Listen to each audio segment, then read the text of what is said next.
Welcome back to another Explainer. Today we're diving straight into the actual engine of the English language. We're talking about mastering those high-frequency English verbs to finally bridge that frustrating fluency gap. Look, if you've already got a solid foundation but you're hunting for that one final push to make your spoken English feel effortless and completely natural, you are in the absolute right place. Let's get into it. So do you ever feel like your English gets stuck somewhere right between your head and your mouth?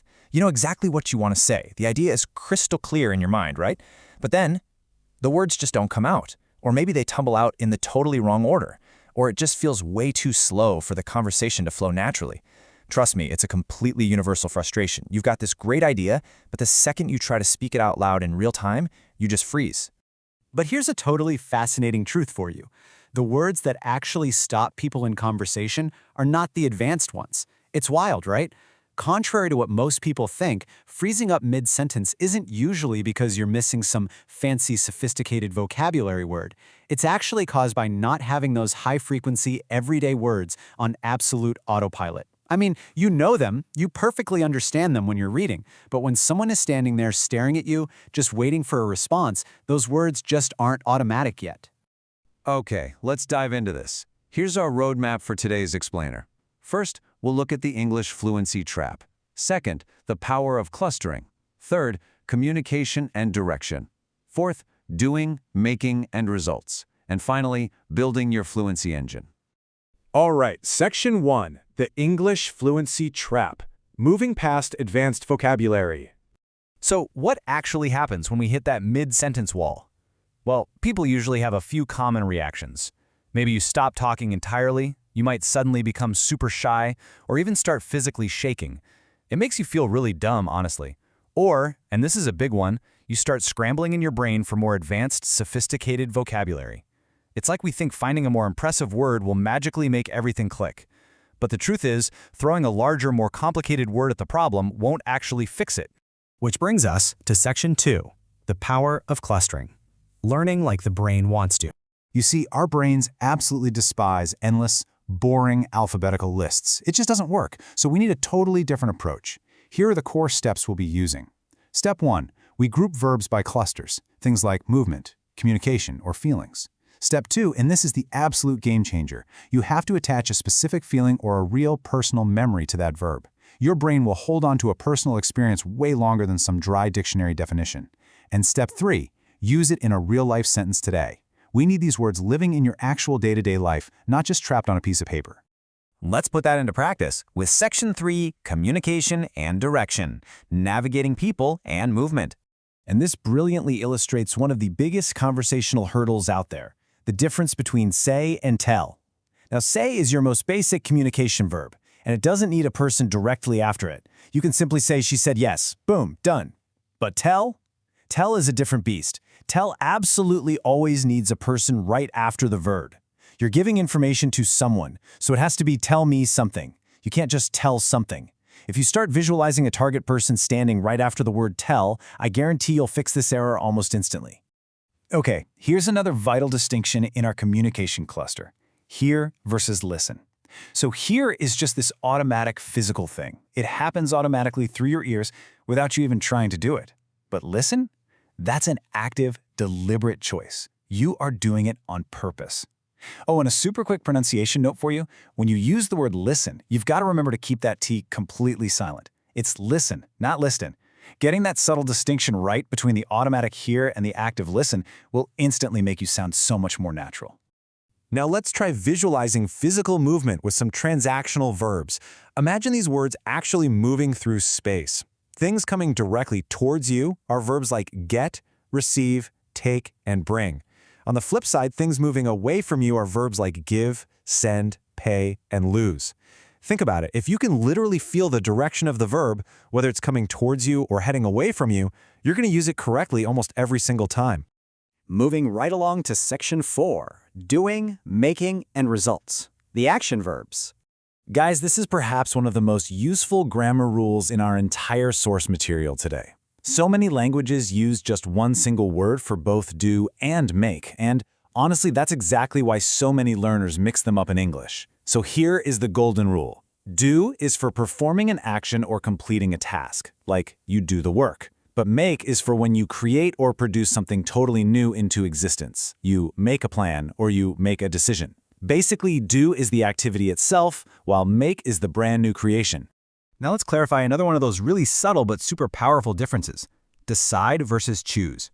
Decide is really all about that internal process. You're reaching a firm conclusion in your head about what you're going to do. Choose, on the other hand, is highly specific. It's about actively selecting one single thing from a bunch of available options sitting right in front of you.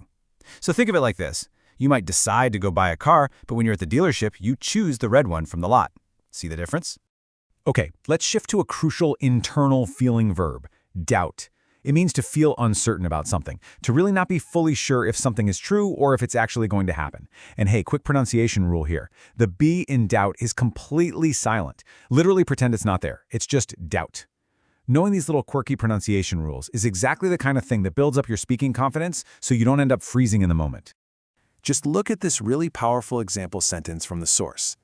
Doubt is not the enemy of confidence, it is what makes confidence real. Wow. I really want you to take a second and internalize that. Stop trying to translate from your native language word for word. It just slows you down. Instead, take a sentence like this and attach your own real-life memory to that specific feeling of doubt. That emotional connection, that is exactly what's going to lock the verb into your long-term memory for good. All right, on to Section 5, Building Your Fluency Engine. Grammar quirks and final thoughts. So let's look at a grammatical distinction that trips up, well, pretty much everybody at some point. The verb stop. Stop doing something means you're ceasing an action entirely. You're bringing it to an absolute end, like stop waiting. But stop to do something means something completely different. It means you are pausing whatever action you are currently doing in order to do something else entirely. It's the exact same root word, but it gives you two incredibly different meanings, completely based on the grammar structure that follows it. Crazy, right? So, the crucial point is this. You could know the verb perfectly, but if you don't pair it with the right companion word, it's just not going to sound fluent.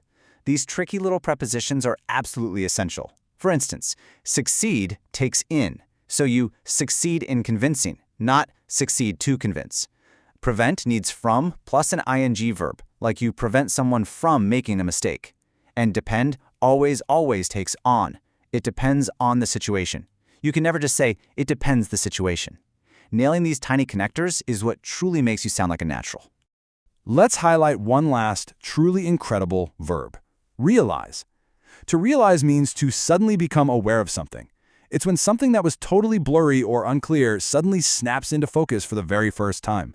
It's a verb all about sudden awareness.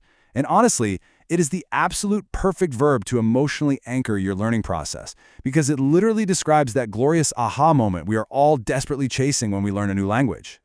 Listen to this totally poignant example sentence. She realized halfway through the sentence that she was wrong and she said so. I love this because it shows you exactly how you can use realize contextually in your own daily storytelling.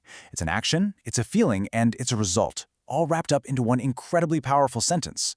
I want you to try and think of a time when you realized something halfway through. And just like that, suddenly the verb is yours forever. The source material we've been digging into today outlines exactly 100 of these core verbs. That's it, just 100 words. But here's the thing. These 100 core verbs truly form the engine of the entire English language. Every single story you want to tell, every opinion you want to share, literally every conversation you want to have, it all runs on the raw power of these 100 high-frequency words. As we wrap up, I want to leave you with this fantastic, super inspiring closing thought from the text. You do not learn a language, you build it slowly, one conversation at a time. Isn't that great? True fluency isn't some overnight magic trick. There are no shortcuts. It is a steady, deliberate building process where you use the right tools, focus on the right clusters, and consistently connect them back to your actual real life. So, it's time to start building. Here is my challenge for you today. Can you write one real-life sentence using any of these verbs we talked about? I want it based on a real, true memory from your own life. Drop it right now in the comments. Seriously, try applying this clustering and memory technique today. Don't put it off. Jump right in, share your sentence, and take that next big step toward total fluency. Thank you so much for joining me on this explainer, and as always, keep building.